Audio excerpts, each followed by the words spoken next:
All right, let's dive into a story that is, frankly, almost too wild to be believed. We're talking about a master scammer in Kuwait who managed to live 4 completely separate lives, conning over 100 people out of millions. And his final secret? Well, it was darker than anyone could have ever guessed. This is a web of deceit that took investigators years to finally untangle. So let me just ask you, what do you picture in your head when you think of a master forger's apartment? Is it just a chaotic mess of papers and ink everywhere? Or is it something clean, something professional? Keep that image in your mind as we go inside the raid that brought this entire empire crashing down. You know, the beginning of the end for this guy wasn't some huge, dramatic, Hollywood-style takedown. Not at all.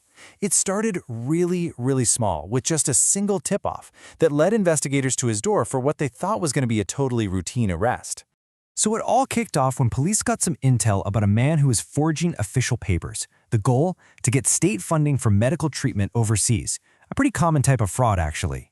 But when they ran his name in their system, surprise, surprise, he was already wanted. Not for forgery, though, but for a completely separate financial crime that had a 6-month prison sentence just waiting for him.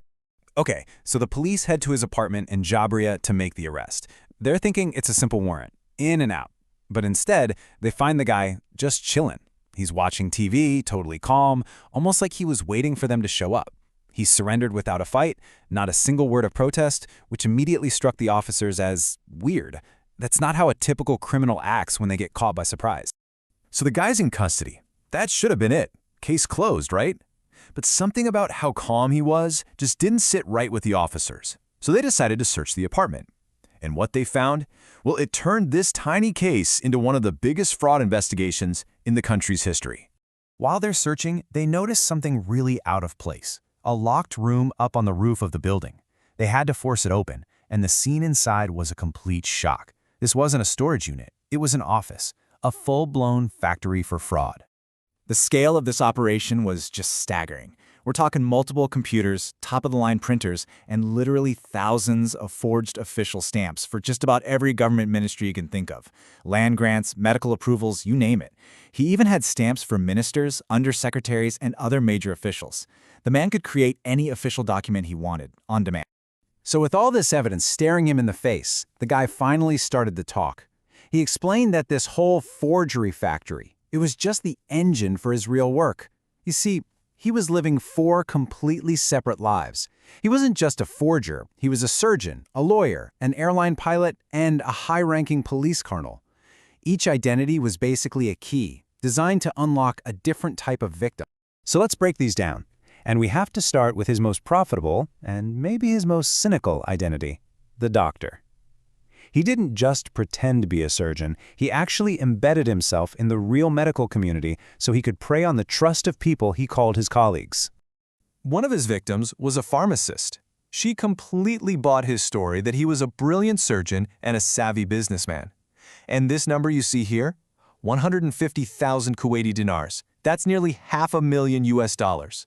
And get this, that was just the initial investment she gave him for a fake business they were supposed to start together. And here's how he trapped her. See, he didn't just take her money and run. That's too simple.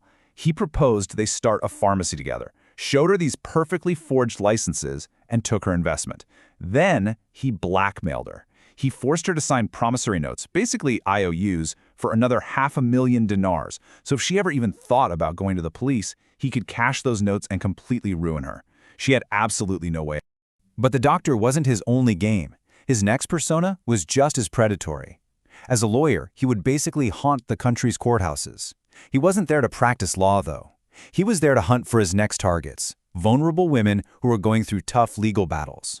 He went up to one woman who had just gotten divorced and made her this unbelievable offer.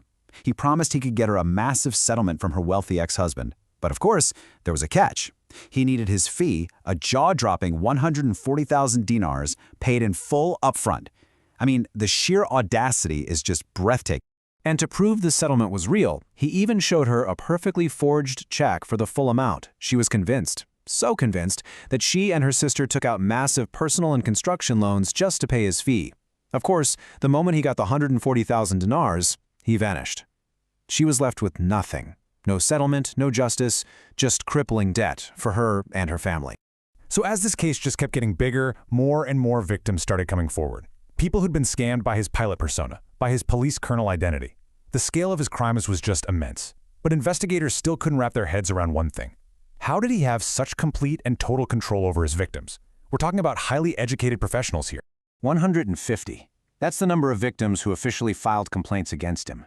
And let's be real, that's probably just the ones who were brave enough to come forward. The actual number is likely much, much higher. His victims were both Kuwaitis and expats, but he almost always targeted people with money and status. And this is the estimated total they think he stole, 7 million Kuwaiti dinars. That's over 22 million US dollars. It's just an astronomical amount of money, built one lie at a time. I mean, when they searched his safe, investigators found over 200,000 dinars just sitting there in cash, gold, and luxury watches. So it all comes back to that one single question. How? How did a retired Army private with no special skills manage to deceive doctors, university professors, and savvy business people so completely? Well, the answer, when he finally confessed, was more shocking than anyone could have possibly predicted.